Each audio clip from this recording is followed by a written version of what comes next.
Hello and welcome back to my YouTube channel, Wing It with Jade. In today's video, I'm going to be answering some questions about Polycystic Ovarian Syndrome. For those of you who have followed my channel for a while, you'll know that I already created a video about my PCOS story, also known as Polycystic Ovarian Syndrome. I filmed that, God, it must have been about 3 years ago now, and I regularly get asked for updates from people. You know, people will comment or maybe DM me on social media like, can you film another one? To be honest, I don't really have any updates.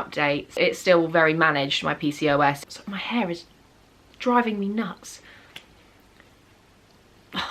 Anywho, so because I get asked for updates all the time and I don't really have big updates to do a whole video on, I thought I would do a Q&A for any of my followers on social that maybe had some burning questions, and that's why they were asking for this update. Just a disclaimer here, I am not a medical professional or a doctor or trained in any way. Anything I talk about or any opinions I give in this video are just that. They're just my opinions. I'm someone who has PCOS. I was diagnosed at 18, so we're talking 8 years ago now, but this is something that I've suffered with since puberty, so yeah, about 10 years of it. So all I can really speak from is from my experiences, from the things I've tried. So all these questions are very much specific to me, and the way I'll answer them is specific to me. But like with anything, if you're watching this because you've Googled PCOS or Polycystic Ovarian Syndrome, if you feel like any of what I say in this video rings true for you, don't just self-diagnose. You can't treat it at home. I see a lot of people in my comments recommending home treatments. I mean, fair enough, that's like, if you think that helps, great, but I would just see a GP first. You want it on the system that you have it anyway, and you know, your GP will be able to advise you, and everyone's different. What worked for me might not work for you. If you find this video, please don't be scared, just book an appointment with your doctor. I can't diagnose you in the comments. You can't diagnose yourself. It has to be tested through a blood test and or an ultrasound. So yeah, you can't diagnose just purely off the list of symptoms. So obviously feel free to comment, we can have a chat, that's fine, but I will not be diagnosing you, and I will not be saying things like, oh yeah, it sounds like you have it. I'm not gonna be that scaremonger in the comments. So if that's what you're looking for, I'm not your gal. I have a little tray next to me with my drinks that you can't see. I was a bit ballsy and just carried my cup of coffee across the bed, which was yeah, pretty bold of me, I must say, but no accidents yet. Without further ado, let's get on with the questions. Okay, question number 1 from Steph. Hi Steph. What causes PCOS or Polycystic Ovarian Syndrome? Is it genetic? So I think there's a lot of debate among scientists. I don't know the answer to this one. If there is a concrete answer, I just don't know it. To my knowledge, it's you know, it's a hormone-based syndrome, and it's quite often genetic due to the fact that it's a hormone imbalance, so that can be, you know, carried over genetically.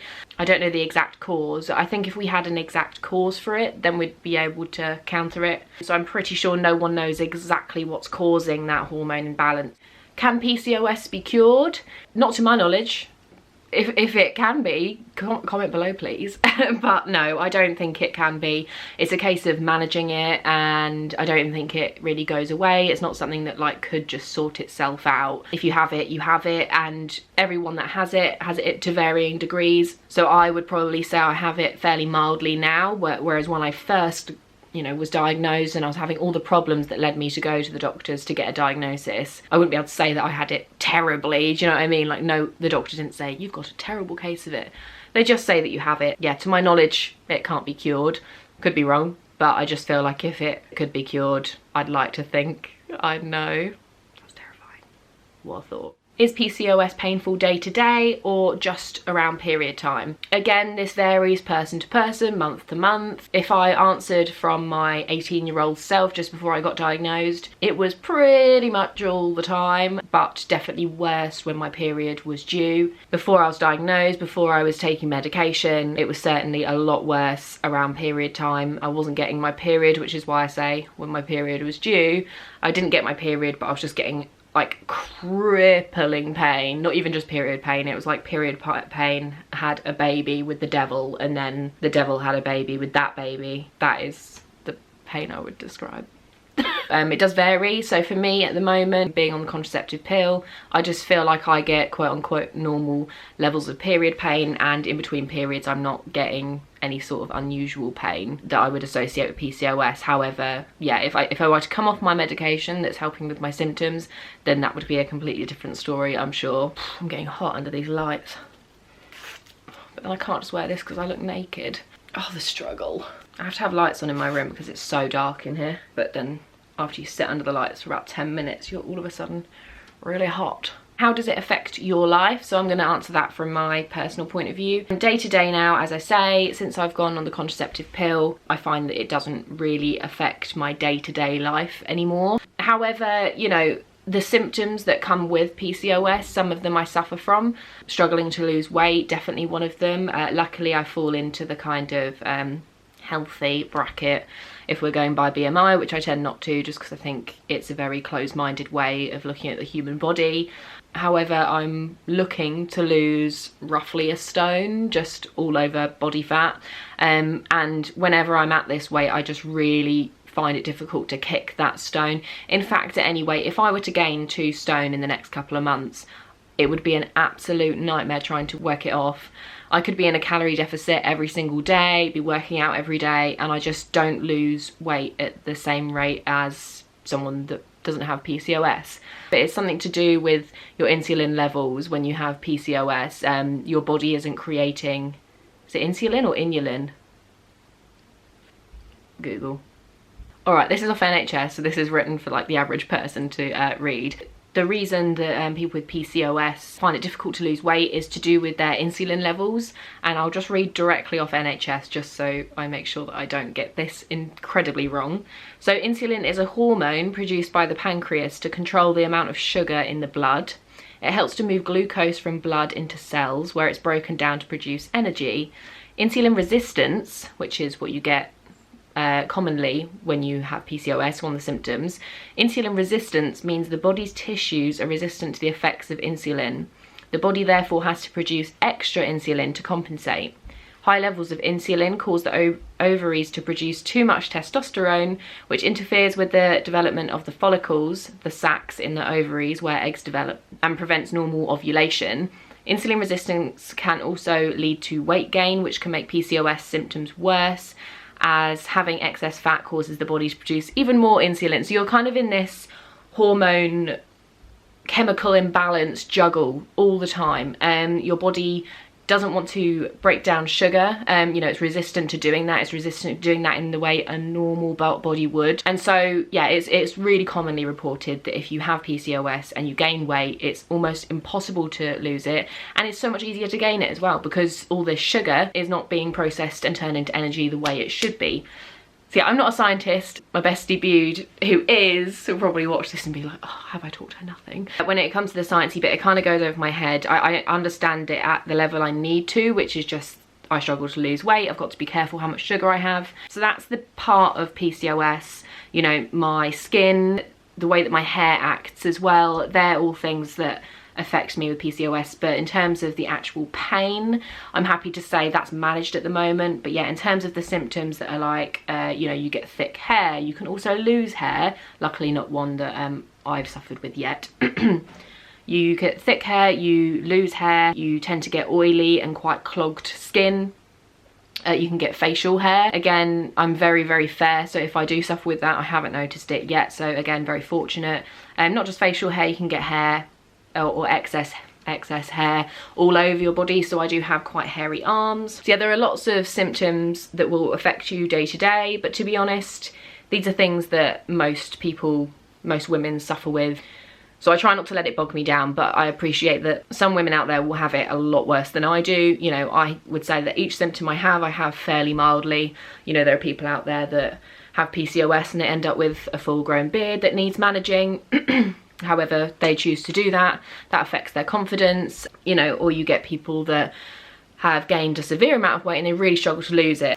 So I'm very fortunate in that sense to be able to say that I don't have any of the symptoms severely, but it does affect me on a day-to-day, mainly with my mental health. You know, I just try not to get too bogged down about it, but if I am sort of going through a bit of a phase where I'm really determined to lose some weight, it is sort of just irritating because that is partially out of my control. You know, I can work out until, you know, I'm run ragged, which I won't do, but do you know what I mean? I could do that and I still wouldn't really lose any. So that part of it's quite frustrating, but you know, it's just I've just had to come to accept the fact that I'm never ever going to be a size 8.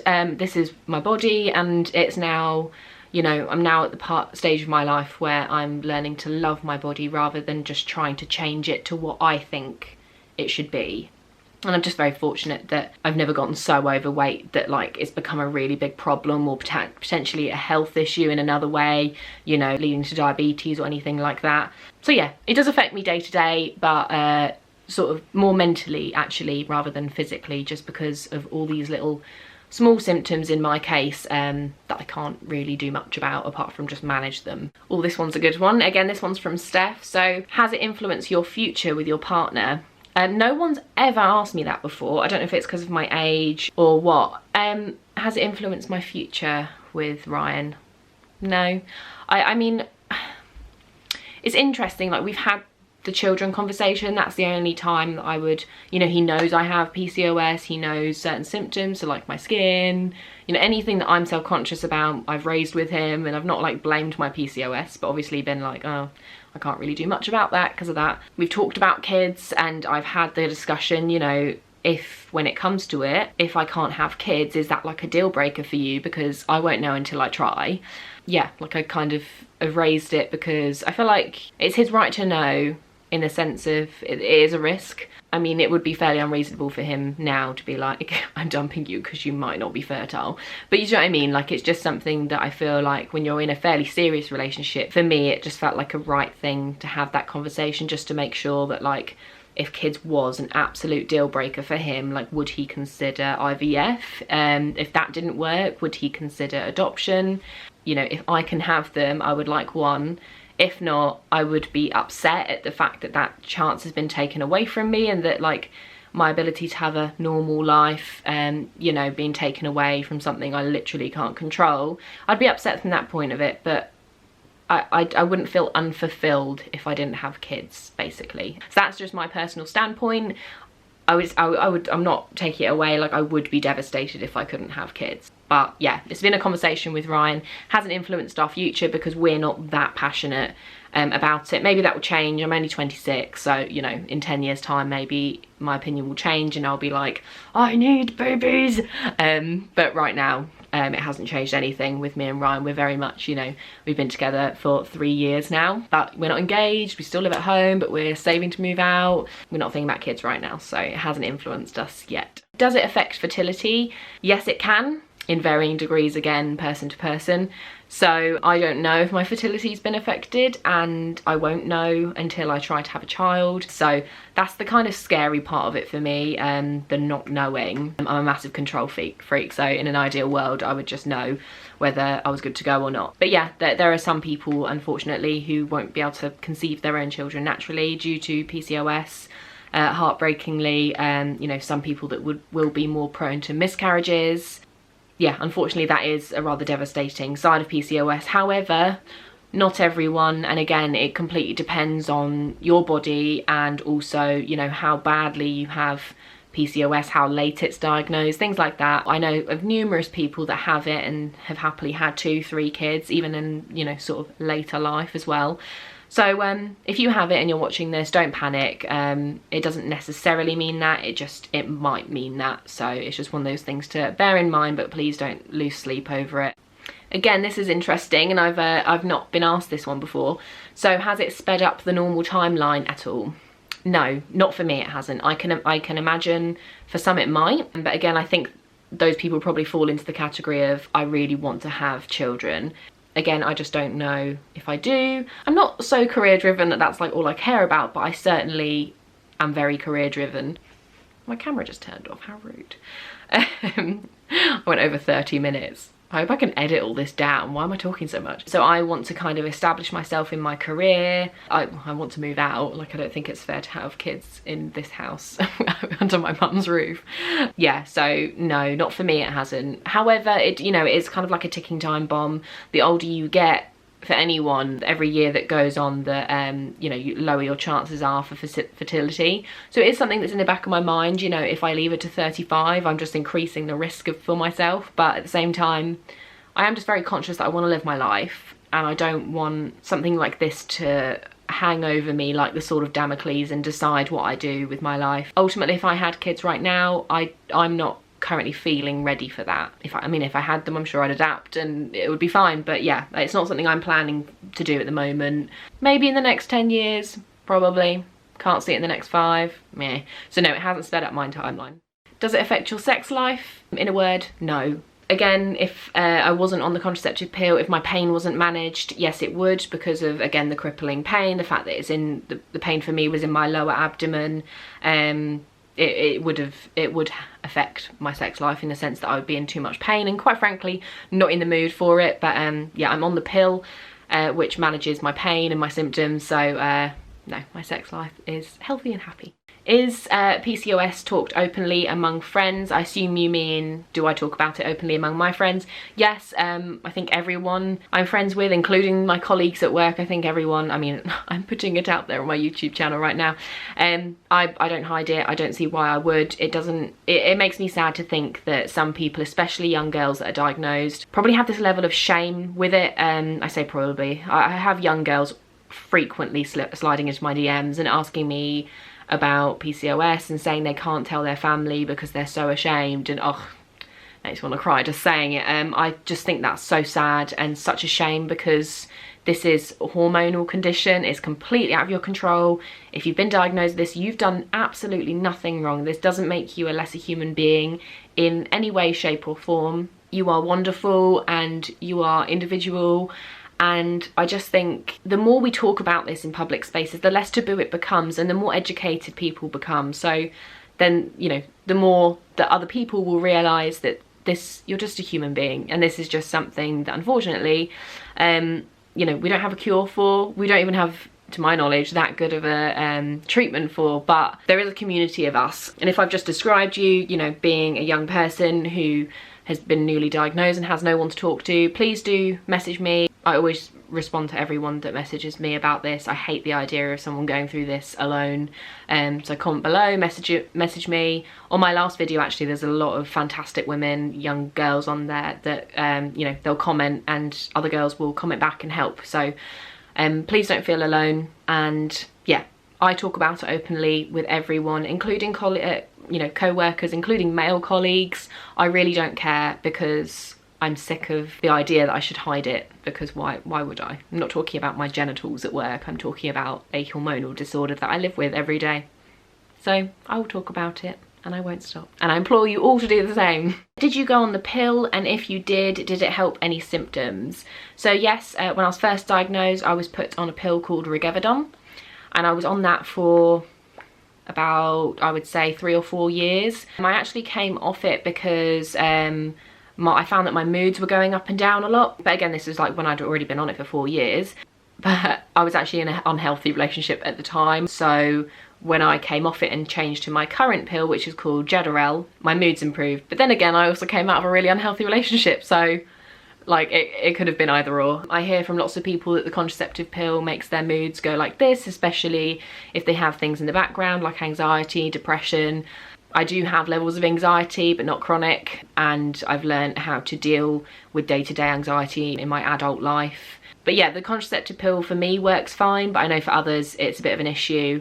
The pill that you're generally put on for PCOS, because it's trying to balance your hormones, is a hormonal contraceptive. So you take it 3 weeks out of 4, and then you'll get a period on your 4th week. The pill works for me, but it's certainly not a fix, and it doesn't work for everyone. As I say, it's quite possibly masking symptoms, rather than, like, just because I'm not in pain now doesn't mean PCOS is gone for me. It just means that the pill's kind of day to day, like taking a paracetamol, it's sort of taking that pain away. However, if I came off it tomorrow, 2 weeks from now, I could be in crippling agony.